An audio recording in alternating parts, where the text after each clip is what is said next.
काक बीवी। श्याम और राधा रायगढ़ गांव में रहते हैं। वैसे तो उनके अपने घर में ही 2 वक्त का खाना पूरा नहीं पड़ता, लेकिन फिर भी श्याम हर रोज किसी न किसी नए मेहमान को दोपहर के खाने पर घर ले आता है। एक दिन राधा कहती है, ये क्या है जी, जब आपको पता है कि हमारे पास अपना पेट भरने तक का खाना पूरा नहीं होता, फिर क्यों रोज किसी न किसी नए मेहमान को घर लेकर आ जाते हो? ऐसे तो जिंदगी जीना मुश्किल हो जाएगा।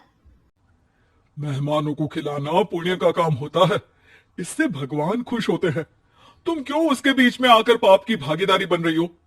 दोबारा मेरे सामने ऐसी बात मत करना, समझी? इसी तरह राधा बहुत बार श्याम को समझाने की कोशिश करती है, पर वो हर बार एक ही बात बोलकर उसे चुप करा देता है। इन्हें समझाना तो बेकार है, मुझे ही कोई ऐसी तरकीब सोचनी होगी जिससे मेहमान अपने आप ही यहाँ आना बंद कर दे। राधा तरकीब सोचने में लग जाती है और इसी तरह कुछ दिन बीत जाते हैं।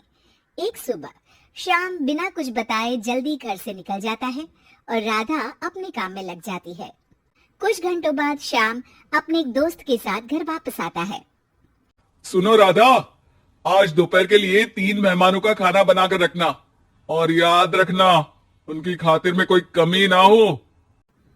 श्याम की बात पर राधा हैरानी से उसकी तरफ देखने लगती है, लेकिन दोस्त के साथ होने की वजह से कुछ बोल नहीं पाती।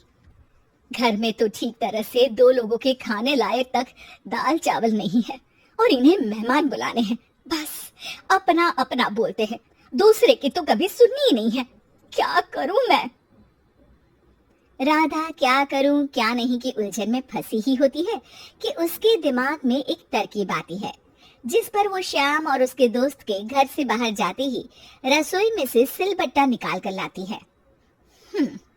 अब मुझे मेरे ये साथी ही इस मुश्किल से बाहर निकालेंगे। राधा सिलबट्टे पर रोली, चावल और हल्दी डालकर उसे मेहमानों के बैठने की जगह पर ले जाकर रख देती है। कुछ ही देर में वो तीनों मेहमान भी घर पहुंच जाते हैं। आइए जी, पधारिए, हमें आपका ही इंतजार था। जी शुक्रिया। श्याम भाई कहाँ हैं? वो ना बस आते ही होंगे, तब तक आप बैठिए ना। जैसे ही वो तीनों अपनी जगह पर बैठते हैं तो सामने पूजा किए सिलबट्टे को रखा देख असमंजस में पड़ जाते हैं। और बहन, ये सिलबट्टे की पूजा कर इसे यहाँ क्यों रखा है? क्या ये आपके यहाँ का कोई रिवाज है? अरे नहीं नहीं, वो तो मेरे पति की मन्नत है, इसलिए पूजा की है। हैं? सिलबट्टे पर कैसी मन्नत? मेरे पति ने मन्नत ली है कि वो अपने मेहमानों को खाना परोसने से पहले इस सिलबट्टे से 3 बार उनके सिर पर मारेंगे।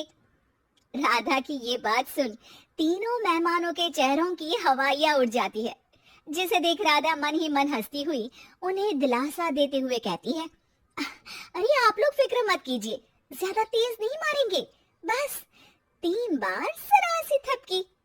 और ये सुनते ही तीनों मेहमान डर से कांपते हुए तुरंत अपनी जगह से उठ खड़े होते हैं।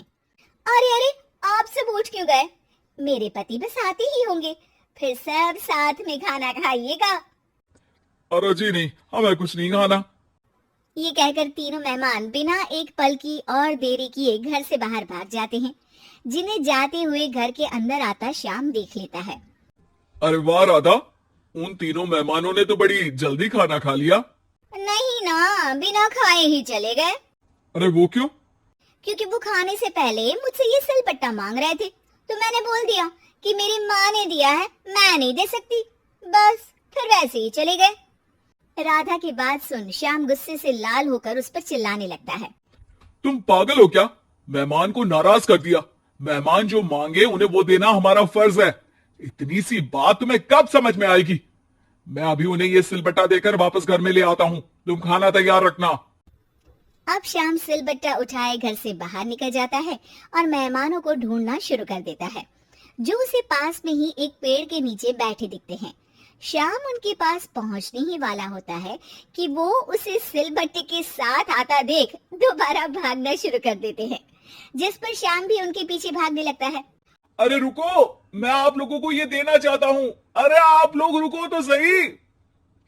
अरे भाई, ये तो हाथ धोकर पीछे पड़ गया है। अरे जुबान कम और पैर तेज चलाओ। वो तीनों पिटाई के डर से और ज्यादा तेज भागने लगते हैं। इसी तरह तीनों मेहमान आगे आगे और श्याम सिलबट्टे के साथ उनके पीछे पीछे पूरे गांव में घूमते हैं, जिससे धीरे धीरे गांव में ये खबर फैल जाती है कि श्याम दयालु और उदार इंसान तो है, लेकिन अब से वो किसी की भी मेहमान नवाजी से पहले सिलबट्टे से 3 बार उसके सिर पर मारेगा, जिसके प्रभाव से अब लोग उसके घर खाने पर आना बंद कर देते हैं। मैं तो उन्हें सिलबट्टा देने जा रहा था और लोगों को लगा कि मैं मार रहा हूं। कितना बड़ा बेवकूफ हूं। अब मेरी ही वजह से कोई यहां खाने पर आने के लिए तैयार नहीं है। इस तरह राधा अपनी होशियारी और सिलबट्टे की मदद से श्याम के मेहमानों वाली आदत से छुटकारा भी पा लेती है और घर की शांति भी भंग नहीं होती। जरूरी नहीं कि हर जंग हथियार से ही लड़ी जाए, कुछ के लिए सिर्फ दिमागी चाल ही काफी होती है। और अगर शांति के साथ अच्छे से दिमाग लगाकर सोचा जाए तो मुश्किल से मुश्किल समस्या का समाधान मिल ही जाता है।